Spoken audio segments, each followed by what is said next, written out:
The most inspiring stories from today's leaders in health and fitness. Join Rose in today's show. Welcome to the Paleo Diet Magazine Show with your host, Rose.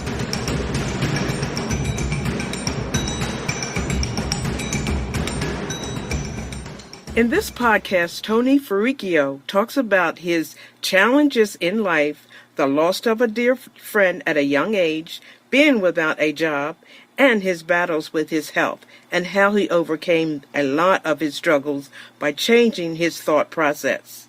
He will share his steps to being motivated.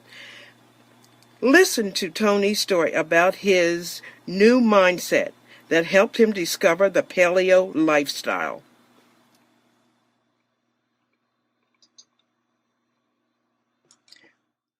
Hi, folks. Today we have Tony Federico. Tony Federico lives in Jackson, Florida, and spent most of his time as a personal trainer and a wellness consultant, helping busy executives, retirees, athletes, and soccer moms achieve their fitness goals. The fitness world is not new to Tony. He has had the opportunity to speak at both the Paleo FX and the Ancestral Health Symposium, and he even wrote a book on paleo grilling. Congratulations, Tony. Tony? Hey there. Yes, okay, congratulations. Cool. Okay. Thanks for having me on. You're welcome. So let's get started. Tell me about the moment when you realized you wanted to change your life. So that's kind of a tricky question. I mean, there's always moments throughout the course of our life where we're coming across situations that we have to make a choice, where we have to go in one direction or the other. And I think for me, probably the biggest turning point when I was really considering this question deeply was kind of later college years. And I had a close friend actually pass away. And it was the first kind of close death that I experienced. You know, it's one thing to have a grandparent, someone who's older, pass away when you're young, at least, because that seems so far away. It doesn't seem as near. But to have somebody my age, somebody that I was very close with, pass away, it really shook me up and made me stop and consider how I was conducting my life. Now, it wasn't a 180-degree turn. It wasn't like I changed everything that I was doing at that time and decided I was going to devote myself to health and fitness and paleo and all these things. But it was the first time where I realized that life isn't indefinite, that it is a finite experience that we have here on this planet, and that if I wanted my life to be one that was fulfilling and rewarding, I was going to have to take responsibility for that by doing my best. And so I was maybe 19, 20, and I did at that point enroll at the University of Florida to study fitness and wellness. You know, and like I said, it wasn't a perfect path from then on, but I did make the decision when I was faced with challenges such as getting an internship, getting my first job at a fitness center, which was in Gainesville, Florida, while I was still attending the University of Florida. You know, getting my first personal training clients, working my way up through the gym, you know, starting a boot camp program, buying a house and being able to live on my own, doing all those things for the first time. I approached that with an attitude of, I'm going to do my absolute best. I don't want to leave anything hanging in terms of, I don't want any questions of, could I have done something better? Could I have done something different? I always wanted to, from that point on, trust my gut, trust my intuition, and try to do the best that I possibly could do.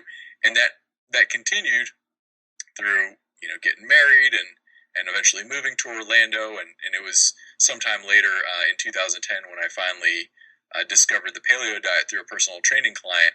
And that process has just really continued. So I guess, you know, that initial moment was when I had my friend's passing to deal with. But it's something that I would like to think at this point I've been engaged into some capacity, trying to make better choices, trying to make the best choice for, going on, 10-something years. What are your thoughts about making good choices? So, let's just say somebody else is asking me for advice. Somebody says, "Hey, Tony, how did you get where you are today?" And at one point, I would have never imagined being where I am right now, which is, I have a good job in addition to writing for Paleo Magazine and doing podcasts for them and speaking at events and all that stuff, which is great and amazing. I also just have a solid day job where I'm training personal training clients and managing a small fitness center. So, I feel like I've achieved things that at one point I would have never thought possible. I would have never imagined that I was capable of. And I think what I would suggest somebody do who's maybe in a hard or difficult spot is to recognize that every positive thing that you do builds on the next positive thing that you do. So today, if, let's say, for example, somebody's, they're broke, they don't have a job, they're wondering what they're going to do for their, how they're going to get out of that situation, do something positive today. And that could be as simple as taking care of your own personal health. That could be as simple as going and working out rather than, staying inside. That could be eating a healthy meal rather than eating fast food. That could be going out and filling out job applications instead of, spending money that you might not have. Doing something positive, something that's building towards your future. And if you do something every single day that's planting seeds and building a potential future, the kind of future that you want, that's if only in a very minute way going to move you in the direction of your goals and your dreams, that's ultimately going to build up and build up and build up. And one day you're going to kind of wake up and realize you're like, man, my life is actually pretty good. And it's pretty cool that I was able to do this. So I guess that would be my advice and my thought process. It's to do something every day, no matter how small it is, that moves me in the direction of my goals. Yes, I do agree with you that making positive choices does have a rippling effect long term. Absolutely. Yes. Now, we read on your blog that your personal perspective dramatically changed back in 2010 when you felt pain in your knee and could no longer run. Can you tell us more about that? Yeah, definitely. So I was obviously a personal trainer at that time. I'd been a personal trainer since 2006. I'd been working out for much longer than that. I probably first lifted weights back when I was, before freshman year in high school. So that's, I guess you're 13, 14. I don't really remember exactly how old I was, but bottom line is I've been working out for a while. And I'm 32 now, so I've been involved in physical activity and not so much sports as exercise. I would run, I would lift weights, I would do all these things. And I had been running a lot, and I was actually preparing to run a marathon. I decided, hey, there's no reason why I can't do it. Sort of like what we were saying. I put my mind to it. I focused on it. I was achieving goals. I was feeling good. And I had been running regularly. I had been gradually increasing my mileage, so it's not like I was doing anything crazy. And I was doing other sorts of exercise as well. As a personal trainer, I felt like it was very important to cross-train and make sure I was strengthening and stretching and doing more than just running, which I was. But I started having pain in my knees, and specifically in my right knee more than my left. And usually when I ran, it would hurt for the first mile or so, and then it would kind of go away, and then I just kind of plug through it, and it would be fine. But it started to get to the point where it wouldn't go away, and it would just kind of hurt the whole time. And then it got to a point where my knee would not just hurt when I ran, it would hurt when I wasn't running. And so I decided that rather than finish the marathon training, I'd gotten up to the point where I was maybe doing 20-mile training runs. So I was pretty close. I was probably able to, at that point, run a marathon had I needed to or had I decided to, but I didn't want to run the risk of injuring myself. I'd seen too many people at the gym with quote-unquote bad knees. I'd seen people who hadn't listened to their bodies and paid for it, ultimately. And I didn't want to experience that for myself. I didn't want to get to the point where it was too bad for me to do something to fix it. So I stopped running, and unfortunately, it didn't fix it. I thought, well, if I stop running, my knee will feel better. And around that time, we moved from Orlando to Jacksonville. Actually, no, I was still living in Orlando, and we had moved from Gainesville to Orlando. That's what it was. So the knee pain was becoming an issue while we were still in Gainesville. Moved to Orlando, still an issue, and I remembered a fellow personal trainer from my old gym in Gainesville had worn these little kind of funny toe shoes, which everybody now knows what those were, but at the time they weren't so popular. It was the Vibram Five Fingers, which is kind of like a foot glove. And I was thinking to myself, okay, I can either go to a doctor who might say, well, take this anti-inflammatory, or they might kind of inject my knee with some cortisone, or if it's really bad, they might say, hey, well, let's go in there and do some arthroscopic surgery and see if there's some damaged cartilage or whatever the case may be. I was like, that's one possibility. I can do that. Or I can try wearing these funny toe shoes because I had read in the book Born to Run, and I had done some research online that people with hip and knee issues and back issues related to running sometimes experience relief by transitioning to this barefoot style shoe.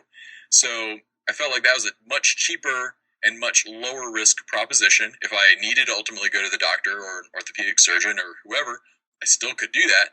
But there just didn't seem like there was anything that I would lose by trying the Vibram Five Fingers first. So I ordered a pair and I put them on. And what I noticed the first day wasn't that my knee automatically felt better, but that my feet actually felt better, because I'm a trainer, I'm up on my feet all day, and what I had been wearing were just sort of your standard Adidas type running shoes, sneakers, cross trainers, and whenever I got in the car after a long day of work, the first thing I would do was kick those shoes off. The first day I wore the Vibram Five Fingers, I got in the car and I was halfway home before I realized I still had the Five Fingers on. I was like, oh, that's interesting. I didn't feel like I needed to take them off. My feet felt happier for wearing the Vibram Five Fingers. So that was just something that I noted. Now, it was maybe 2 or 3 months where I just wore these kind of funny toe shoes, standing around, walking around. I didn't really exercise in them. I didn't start running in them right away. It's not like I put them on and I just immediately everything was fixed. But about 3 months into it, I noticed that the knee pain started to go away.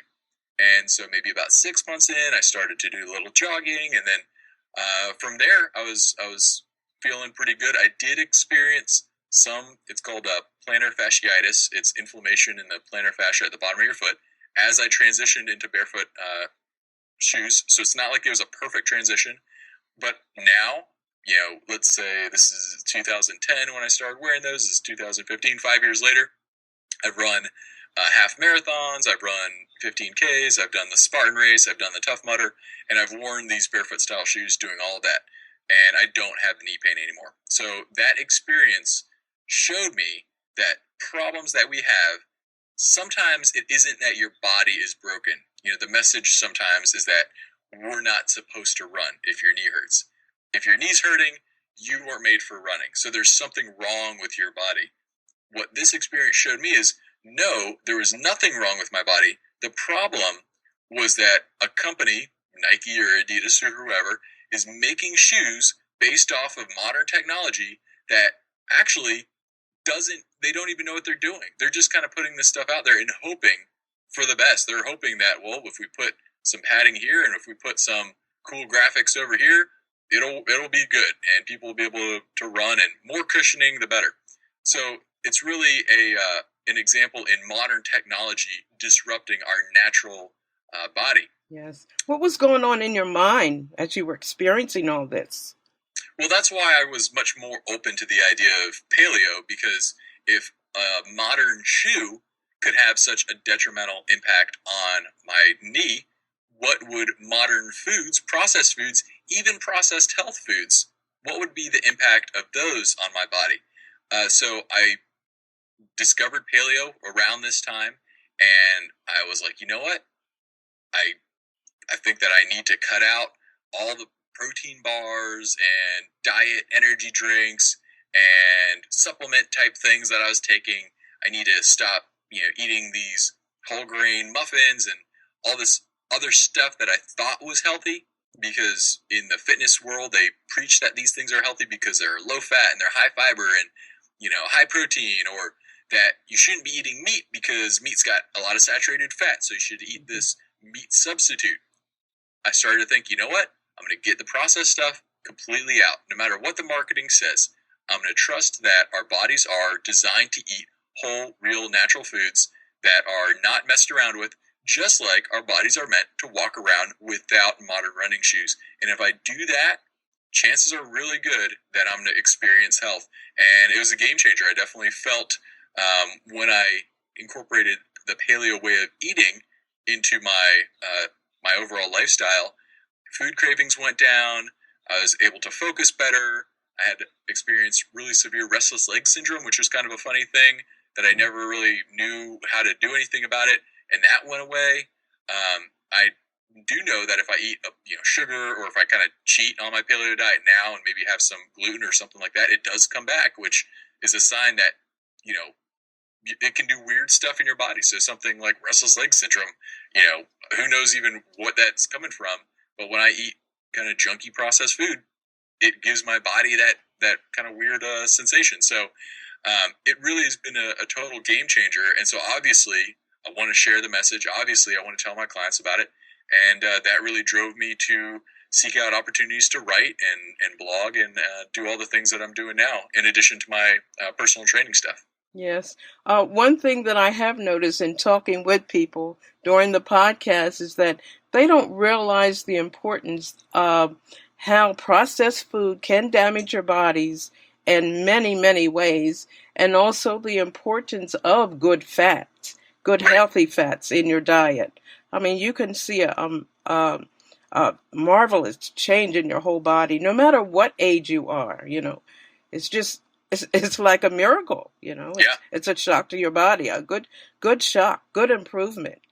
Yeah, I mean, it's surprising how good you can actually feel when you give your body the things it needs. I mean, Right. it's unsurprising in some ways, because it really should be obvious, but it is surprising because it's just one of those things that's right in front of us, and we, for whatever reason, haven't seen it this whole time. Mm-hmm. Of course, eating the foods that our body evolved to eat would make us feel better, but at some point, I guess we got off track. So I'm glad to be part of a movement that's trying to get us back on track. Good. Speaking of movements, what visions did you have for yourself when you first started the paleo diet? When I first started the paleo diet, I mean, it was solely a matter of trying to find the best way to feed and nourish myself. When I was a kid growing up, a lot of the reasons why I kind of got into the fitness industry in general were revolved around the fact that I wasn't very athletic. I wasn't in very good shape growing up. I had friends who were just kind of naturally skinny and everything like that. And I was always a little bit chunky. So, I got into exercise. I wanted to kind of improve my body, but, I still had really bad food cravings. I still wanted to eat junk food. So I always kind of had this battle going on inside myself. There's these two forces, one of good and one of evil. And, inside of myself, one's wanting to eat junk food and Taco Bell and candy, and then the other side's trying to eat super healthy. And sometimes the good would win for a week or so, and then something would happen. I was really stressed out, and then boom, the bad would come out, and I would binge and get off track and feel terrible about myself. And so even while I was exercising, even while I was in the fitness industry, even while I was talking to people about diet and exercise, I was still going through that personal struggle. Described how I used to run and run a lot when I was still living in Gainesville and before I went paleo. I remember times when I would calculate how many calories I was supposedly burning, because I don't really think that that's a great thing to do. But, I'd calculate, okay, if I go for a 2-hour run, I should be burning 1,600 calories. So I should be able to eat 1,600 calories of whatever I want, because I'm burning off what I'm taking in. Yeah. This whole idea of calories in and calories out. And so I would have like 2 ice cream cones. And looking back, that seems completely insane. But that's the product of buying into this message that comes through the conventional fitness world, that comes through the conventional diet and health world. They say, you know what, a calorie is a calorie. It doesn't matter where it comes from. Protein's protein, fat's fat. And I bought into that message, and I thought that you could eat what you wanted if you exercise. And I didn't eat like a total junk food diet, but at the same time, I still was eating junk food occasionally. And when I went paleo, I started to realize, like, oh, I actually don't have to even have that battle. I don't have to have that tension, because I can eat foods that are actually satisfying, that don't leave me feeling hungry. I don't have to battle with my willpower. And honestly, if I really do want to eat a piece of pizza, or if I really want to, have some ice cream nowadays, I will. But it's very, very rare, and it's not at all like an internal struggle that I go through. I just don't really even want it that often because I'm very happy eating paleo foods. I'd much rather eat them all the time. And then if I do eat something that's not paleo, I want it to be the best quality it can possibly be. Something that's homemade or made in a restaurant that uses really good ingredients, because I can tell the difference. I can feel the difference. I want to eat things that make me feel good, and that's been the biggest change from paleo. Going into it, I just wanted an easy way to kind of maintain my weight, not struggle with food, and I found it. So I think that paleo for me was definitely the answer to a lot of trouble that I was experiencing, not just health, but mental health, psychological health. I think it's just a much more peaceful way to eat because you're giving your body what it needs, and therefore it's just kind of chilled out. You don't have to struggle as much. What were the steps that got to you where you are now? With my health or career-wise? With your health. So, like I said, I've been a personal trainer for, since 2006, so almost 10 years now. I first started working out, before freshman year in high school. It's been really, I did play some sports when I was a kid. I did karate and soccer and all those things. And my parents certainly made me be active. We didn't have smartphones back then. I had to go outside and climb trees and play and, do things like that because there just wasn't a whole lot of options. We only had one TV and, either outside running around or you're reading books. So, half the time I'd read, half the time I'd be outside running around. So it's been a lifelong thing. And, I think for me, I could maybe relate it to somebody who doesn't have a habit of exercise. Just do something, start by going on walks, start by getting a foundation of cardiovascular endurance. So make it a goal to walk an hour a day. Once you can do that relatively comfortably, add some weight training, do 2 to 3 days a week of strength training, maybe a half an hour at the most. Like, you don't have to go crazy with it. Do basic movements, pushing and pulling, like some dumbbell chest press or some push-ups or some pull-ups or some lat pull-downs or something along those lines. Do some basic weight training. And then, for most people, that's enough. And you add a paleo-style diet to that. It can be, your traditional paleo or whatever kind of version works best for you. Some people need a little lower carbohydrate intake. Some people need a little bit more. Some people want to continue to eat some beans and some grains and things like that, but they make sure to soak them and sprout them and do all this other stuff. So, I don't think that that's a deal breaker. But as long as somebody's eating a mostly paleo diet, getting a lot of walking in, doing some weight training, playing, being active, I think that that's really all that it requires. So the thing that I like about the paleo approach, it's not this, you need to exercise, you need to kill yourself, you need to beat yourself up, you need to just go hard or go home every day. And, you don't have to do that. If you have a solid diet, you can have a reasonable amount of activity in your daily or weekly routine, and you will be healthy, and you will be fit, and you will feel good, and you can play with your kids, and you can pick up and play a sport with your friends if you need to. And, you're going to have likely a longer life, although you can't guarantee that. But you're going to set yourself up for success in those multiple domains. So, I guess my process for fitness, if I could go back and do it all over again, would be that is, just kind of get those basics in place. And, as long as your diet matches your activity and fitness goals, then you're probably ready to rock and roll. Okay, that's good advice for our listeners. Now, let's get back to you in your career. Now, we know that you encountered a lot of setbacks in your career. How did you push through it, and what was your motivation? Well, I think the thing that was challenging for us, so me and my wife, we were in Gainesville right at the time when the real estate market was crashing. This is like late 2008, 2009. She had just graduated from the University of Florida with a master's degree in counseling, and we're ready to get into being married and both having good jobs and like doing our thing. And there were no jobs and nobody's hiring and real estate's crashing. And so luckily I was able to sell my house in Gainesville.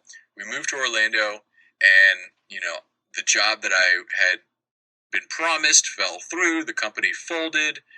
So I had to scramble and find a new job. My wife had a hard time finding work for a long time, and that went on for several years. So, it really was difficult. And, there's times where it's like, man, are we ever going to get out of this? So it kind of goes back to what I was saying before at the very beginning of our conversation. No matter what is happening, what are you doing? What is your contribution? So for me, we had to buckle down. We couldn't spend as much money on fun things, on going out and this and that.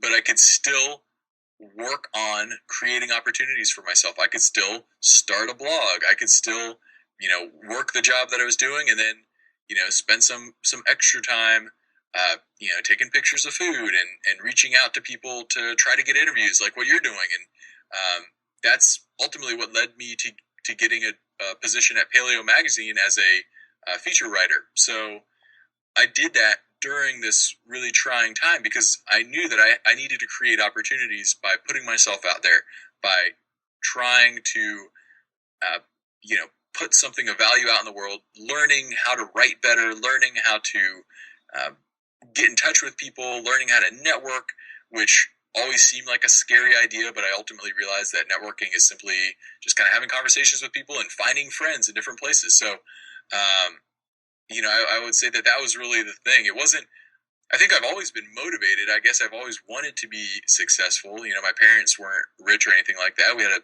just kind of a normal middle class upbringing. I guess I've always, and this might be related to the experience I had with my friend passing away as well. I've always wanted to make a difference. Like I want to make a difference in the world. I don't want my life to be, I don't want my headstone to read, this is Tony. He showed up to work and went home and watched TV and went to bed, and that was it. I want it to read. I want it to be epic. I want to make a difference with the time that I have. And so, I guess I am motivated internally first. And then, of course, it's exciting when you get a paycheck from time to time for doing different things. But I guess I'm more motivated to make a difference in people's lives, to reach people, to grow and to learn and to develop new skills. And I think if you have an internal sense of motivation that's driven by kind of a hunger to make a difference in your own life, to make a difference in your family's life, to make a difference in your community or the world or whatever, to do something, to have a purpose. If you have that hunger and if you have that fire kind of in your belly, then it'll burn no matter what's going on around you. So, sure, there's setbacks. People get jobs, people lose jobs. You have hard times. Maybe somebody breaks in your house, steals your stuff. All that stuff has happened to us. Yeah. There's an emotion in your voice. What do you make of that? What's that? Emotion. A lot of emotions in your voice. Yeah, that's the thing. You have to take that energy and you have to put it out there. And I think there's a lot of stuff that distracts us in our world. So we can sit down and watch TV on Netflix for hours and hours, and we can plug in our phones and flip around on Facebook and kill a bunch of time. But if you have something that you want to do with your life, if you have a purpose, you have some sort of drive or some sort of desire, do it. You have the opportunity to do it. Don't just spend that energy by getting distracted by, kind of entertainments and things of that nature. I think there's work for all of us to do. There's something that we all can do in this life. So, hopefully people acknowledge that and own it and do something with it. Because, I feel like regardless of what happens, tomorrow or 2 weeks from now or 2 or 10 years or whatever down the road, I want to feel like I was able to make a difference, and hopefully I'm doing that. And I feel like I'm making progress, which is exciting. Yes, I agree with you. You are making progress. And one thing I'm learning about doing the podcast is that you do have to have a excellent, good mindset. Sometimes you have to change your people, places, and your friends in order to succeed. And there's nothing wrong with that if you want to make a change in your life and a change in your community. And it's like I said earlier, everything has a ripple effect. Yep. So, this is good stuff, right? Hey, I think so. Okay. You got me fired up. Good. I like that. How do you measure your success in your diet right now? Well, so I kind of keep it simple. I have a routine.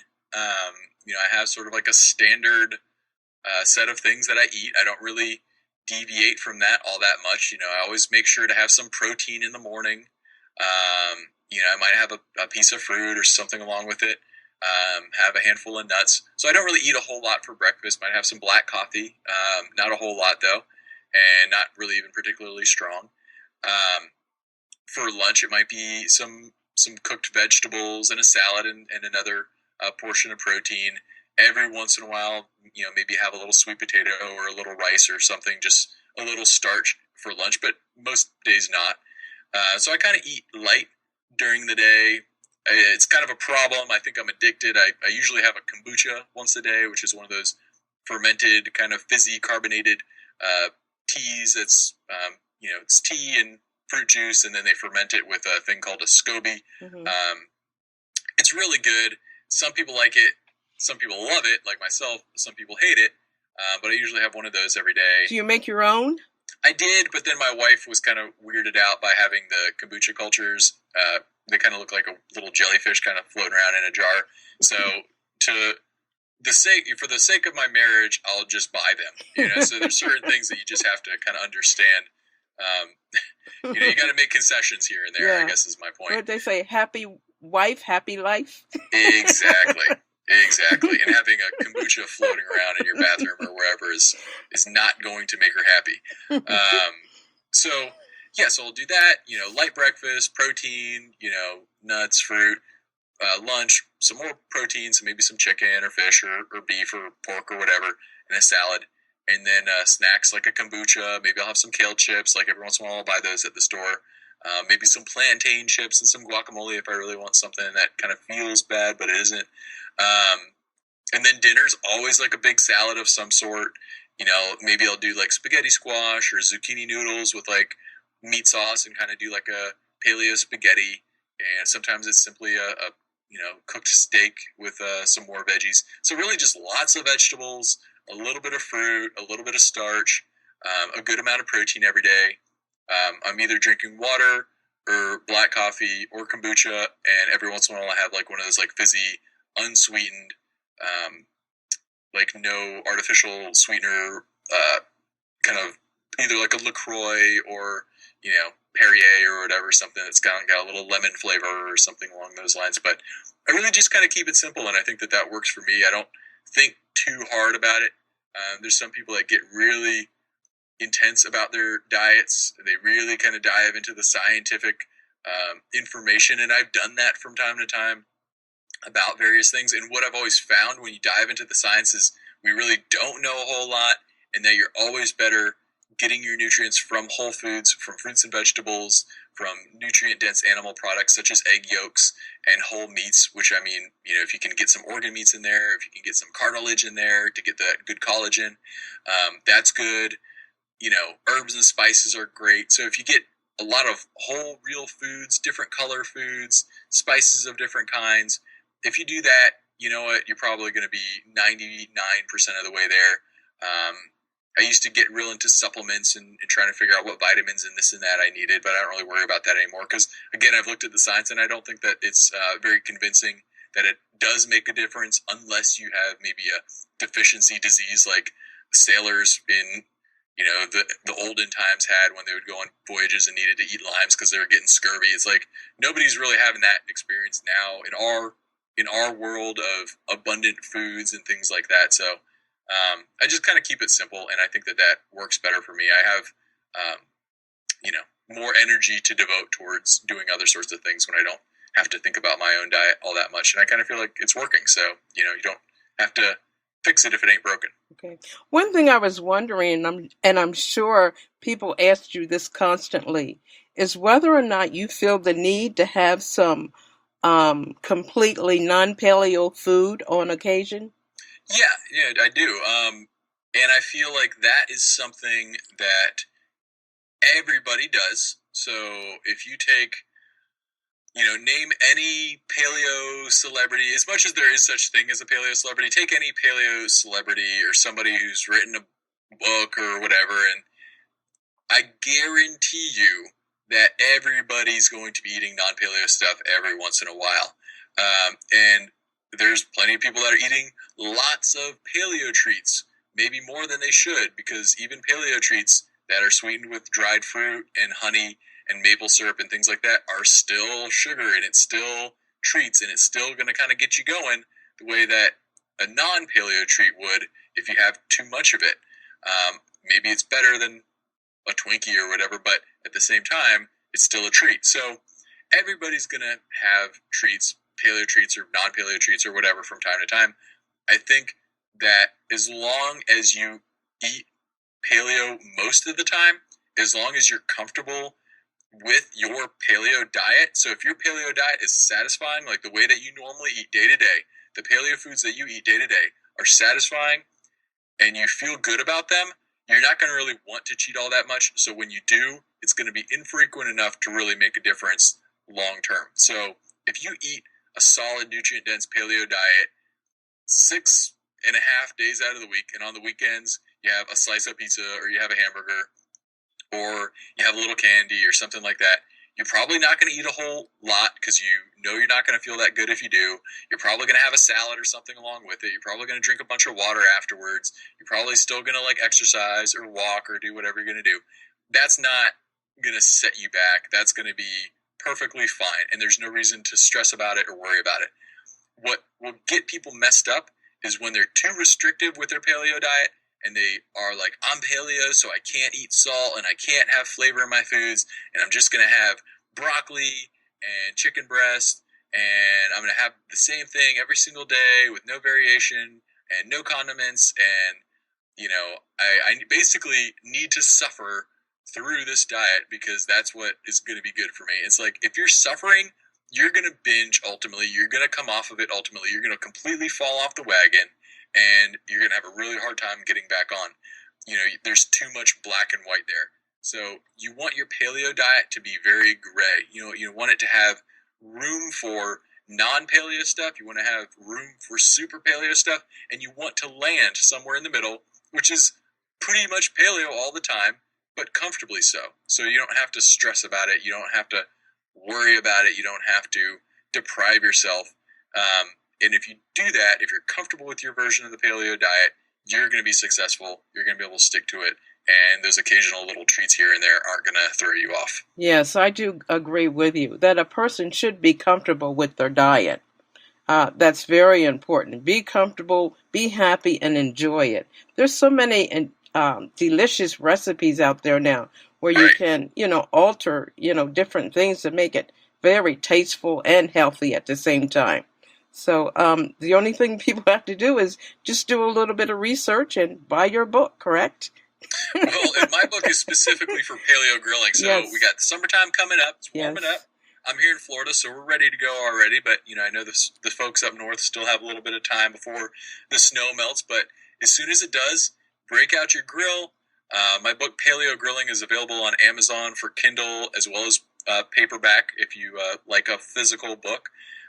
Tons of great recipes for beef and pork and fish and seafood and veggies and a couple desserts that are still very nutrient dense and aren't going to set you back. It's a fun book to write. It's a fun book to cook from. I love the recipes in there. I make the recipes in there. Some of my favorites are the bacon wrapped jalapeno shrimp. I really like, there's a lamb burger with a dairy-free tzatziki sauce, which is really good.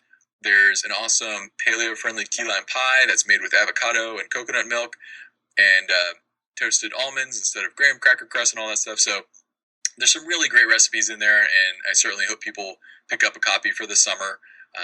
Maybe get it for their dad on Father's Day or for their husband on Father's Day or for their wife on Mother's Day. Who knows? I mean, everybody can grill, and hopefully everyone will get outside and cook out and have some friends over and make some good paleo grilling recipes. But people can also find me on my own blog, livecaveman.com. So livecaveman.com. And I podcast for Paleo Magazine. So if you go to paleomagonline.com, there's a radio tab right there. You can find us on iTunes at Paleo Magazine Radio. You can find me on Twitter and Instagram at TonyFedFitness. So I'm all over the place. I'm pretty easy to find. And hopefully if this interview, if anyone's listening to this and liked what I had to say, hopefully you'll come and check out my podcast, and I'd love to have you in my audience as well. Great. Sounds great. Tony, it's been a real pleasure talking to you, and I appreciate you taking the time out of your busy day to join us. Thank you Hey, for thank your... you. Yes. I appreciate it. Thank you.